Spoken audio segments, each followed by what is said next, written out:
Sir बिल्कुल। मुंबई में आने के बाद सबके दिन बदल जाते हैं। मुंबई ही तो सबको बदलता है। मुंबई ही इतिहास है। इतिहास उठा के सर आप देखिए, मुंबई से ही इतिहास शुरू होता है, मुंबई पे ही खत्म होता है। लेकिन कामयाबी जो आपको मिली है ये शॉर्टकट के रास्ते से मिली आपको? शॉर्टकट से कैसे? आप कैसे शॉर्टकट कैसे? मोदी को गाली देना, मोदी के विरोध में बोलना और कामयाब हो जाना? नहीं, मोदी के विरोध में क्या, मैं मोदियों की नीति का विरोध करता हूँ। बाकी मैं भी मोदी भगत हूँ। मोदी भगत तो मैं भी हूँ। लेकिन पहले तो अंधभक्त थे ना आप। नहीं, अंधभक्त था। अंधभक्त आपकी कई वीडियोस वायरल हो रही हैं जहां आप शाहरुख खान को भी गाली दे रहे हैं। अरे महाराज, हम क्या कह रहे हैं, जब हम अंधभक्त थे, गोबर भक्त थे। अभी मैं 19 साल का हूँ, अब मैं बालिग हुआ हूँ। पहले मैं नाबालिग था, वहां पे फंस गया जी। मुझे कुछ अंधभक्ति का जो चश्मा पहनाया गया मुझे, मैं तो कहता हूँ कि मैं बहुत बड़ा अंधभक्त था। अभी भी कुछ लोग अंधभक्त बने हैं, गोबर भक्त बने हुए हैं। हम तो कहते हैं अंधभक्ति का चश्मा हटा दो। अंधभक्त बनना आसान नहीं है। अंधभक्त बनना खेल नहीं है बच्चों का। इसमें तेल निकल जाता है अच्छे अच्छों का। जो लोग, अंधभक्त क्या होता है? अंधभक्त क्या होता है? अंधभक्त, आप डॉक्टर बन जाओगे, इंजीनियर बन जाओगे, ट्रिपल सी कुछ भी कर लो, बड़े बड़े कोर्स कर लोगे, अंधभक्त जल्दी नहीं बन पाओगे। अंधभक्त भैया हमारे जैसे बंदे बनते हैं, मोदी के चमचे बनते हैं अंधभक्त। ऐसे अंधभक्त नहीं बना। तो चमचे नहीं रहे अब नहीं रहे। हम क्या कह रहे हैं कि जब हमने पढ़ना लिखना शुरू किया सही से, अभी हम भैया 12वीं पास करके निकले, तो जब 18 साल के थे, हमें कुछ पता ही नहीं था कि क्या हो रहा है देश में। आप ही थे शाहरुख खान को हकला एक्टर बोलते थे। बिल्कुल बिल्कुल सर, मैं क्या कह रहा हूँ कि हमें बर्बाद करने में मीडिया का भी हाथ है। अच्छा। क्योंकि मीडिया, जब हम भाई पहले देखते थे मोदी मोदी मोदी, पेपर देखो मोदी मोदी मोदी, सोशल मीडिया उठाओ मोदी मोदी, मेरे ऊपर का जो अंधभक्ति का चश्मा चढ़ा गया, मैंने तो हटा दिया। मैंने हटा दिया सर। आप तो लोग मीडिया में मोदी मोदी देख के मोदी में हो गए थे? बिल्कुल मोदी में। मैं तो कह रहा हूं कि देश की बर्बादी का सबसे बड़ा कारण है तो गोदी मीडिया है। तो ये आपको सद्बुद्धि कहाँ से आई? कैसे पता चला कि नहीं यार मोदी मैजिक कुछ नहीं है? मोदी कुछ नहीं है। मोदी एक जुमला है सर, एक जुमला, एक झूठ, एक फरेब। मीडिया वाले सिर्फ बढ़ा चढ़ा के मोदी को दिखा रहे हैं। मैं कह रहा हूं मीडिया देश के वास्तविक मुद्दों पे बात करने लगे, 24 में मोदी को घुटने टेक देने पड़ेंगे, अंधभक्तों को घुटने टेक देने पड़ेंगे। ये अंधभक्त किसको कहते हैं? अंधभक्त बनने के लिए योग्यताएं जो होनी चाहिए, अनपढ़ होना चाहिए, गंवार होना चाहिए, जाहिल होना चाहिए, 2-4 मुकदमा ऊपर होना चाहिए। संबित पात्रा जैसे लोग हैं, ये जाहिल है, इतने पढ़े लिखे डॉक्टर हैं। डॉक्टर हैं तो कोरोना में काहे नहीं इलाज कर रहे थे? कहां से? मैं क्या कह रहा हूं कि अंधभक्त अगर मैं बनूंगा ना, तो यही लॉजिक लाना पड़ेगा जो पत्रकार महोदय आप ला रहे हो। तो आप हमें कौन सी गिनती में गिनते हैं? आप बीजेपी के दलाल हो आप। अच्छा, आईटी हम भी अंधभक्त हैं। बिल्कुल अंधभक्त हो। आईटी सेल वालों ने आपको भेज दिया, जाओ जी ये करो, जाओ जी वो करो। तो आपकी तरह मन्नत के सामने शाहरुख के नारे लगाए वही भक्त। मैं क्या कह रहा हूँ कि मैं कह रहा हूँ वास्तविक मुद्दों का नारा लगाए, महंगाई बेरोजगारी का नारा लगाए। शाहरुख खान देश का है। शाहरुख खान से क्या दिक्कत है आप लोगों को? मोदी जी को दिक्कत नहीं है, अमित शाह जी को दिक्कत नहीं है, राजनाथ जी को दिक्कत नहीं है। मोदी जी तो आके कहते हैं कि मुसलमान का विरोध करना बंद करो। वो सीधा और सीधा अंधभक्तों को टारगेट कर रहे हैं जो हमेशा हिंदू और मुसलमान की राजनीति करते हैं। सर आप देख लो, सोशल मीडिया एक ऐसा इतिहास बन चुका है कि सबसे ज्यादा देश में सबसे ज्यादा हिंदू मुसलमान सोशल मीडिया करवाती है, मीडिया करवाती है। एक पैनल पे मौलाना को बैठाती है, उधर हिंदू को बैठा देती है, पंडित जी को बैठा देती है।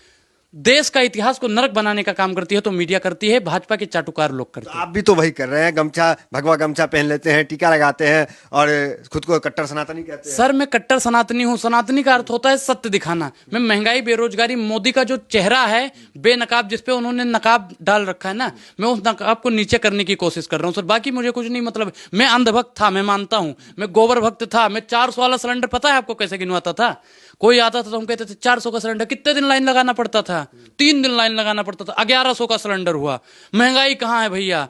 पेट्रोल डीजल सस्ता हो जाएगा तो पियोगे भैया। हम ऐसा करते थे। सफाई में क्या बोलते थे पहले? अगर कहे क्योंकि कहे महंगाई है तो उसके में क्या बोलते? हम कहते थे महंगाई कहाँ है, 1100 कह रहे, सिलेंडर 400 का था। आज इसका क्या जवाब होता? इसका हमारा जवाब होता था भैया 400 का सिलेंडर है ना था। अब आज कितने का है? 1053 रुपए का है। तो लाइन कितने दिन लगाते थे? 3 दिन की लाइन लगती थी। 200 रुपए उस समय की दिहाड़ी जोड़ो। अरे भैया गजब की लॉजिक लाना पड़ता था, गजब की। अंधभक्त बनना, वही तो मैं कह रहा हूं, अंधभक्त बनना खेल नहीं है बच्चों का। तेल निकल जाता है अच्छे अच्छों का। 100 झूठ बोलते हैं दिन भर में। और मोदी भाई, कमांडो से भी खतरनाक ट्रेनिंग हमारी होती थी। अंधभक्तों की ट्रेनिंग कमांडो से भी ज्यादा खतरनाक। मोदी के नाम पे थूक के चाट लेंगे सर हम लोग, जब हम अंधभक्त थे। गोबर खा लेंगे मोदी, कोई कह दे ना मोदी जी ने गोबर दिया है, गोबर भक्त गोबर खा लेंगे। कोई कह दे मोदी जी ने बोतल में पानी पिया था, अंधभक्त तुरंत उठा के चल देंगे वो बोतल, मोदी जी ने पिया है जी। अंधभक्त बनना आसान बात नहीं है। डॉक्टर बन जाओगे आसान बात है। मतलब डॉक्टर इंजीनियर बनना आसान है? डॉक्टर बनना तो एक छोटी सी चीज है। अंधभक्त बनना बहुत बड़ी चीज है सर, बहुत बड़ी चीज। जाहिल मेन होना चाहिए, जाहिल होना चाहिए, गंवार होना चाहिए, मक्कार होना चाहिए, झूठ होना चाहिए। मैं क्या कह रहा हूँ, 4-6 केस भी होना चाहिए, तभी बन पाओगे अंधभक्त। अच्छा, पहले धर्म के रक्षक भी आप कहे जाते थे कि अब जो है वो हिंदू राष्ट्र बनाएंगे और अखंड भारत बनाएंगे। सर हाँ, हम इस झांसे में थे, हम 100% मानते हैं, हिंदू राष्ट्र के इसमें थे आप। बिल्कुल बिल्कुल। लेकिन जब मैंने सही से अध्ययन करना शुरू करा, जब मैं कॉलेज में पहुंचा, तो मैंने संविधान के बारे में सही पढ़ा, तो उसमें साफ तौर पे लिखा हुआ है कि हिंदू राष्ट्र कैसे बन सकता है। सर आप बताओ, आप तो पढ़े लिखे पत्रकार दिखते हो, कैसे बन सकता है हिंदू राष्ट्र? बन सकता है। मोदी जी ने कभी नहीं कहा और किसी मंत्रीगण ने नहीं कहा, सिर्फ 4 लोग ही कह रहे हैं।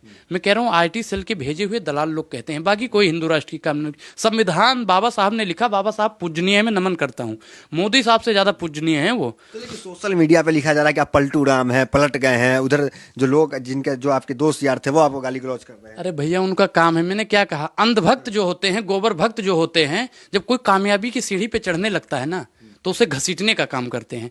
जैसे गांव में होता नहीं है कि घर के बगल में एक पटीदार रहता है, तो वो पड़ोसी को देख के जलता रहता है। ठीक उसी प्रकार जो हमारे इत्र मित्र हित्र थे, हमारे अंधभक्तों के गुरु, हम अंधभक्त तो अंधभक्तों के गुरु महाअंधभक्त, तो वही लोग हमें बदनाम करने की कोशिश कर रहे हैं, बाकी कोई नहीं।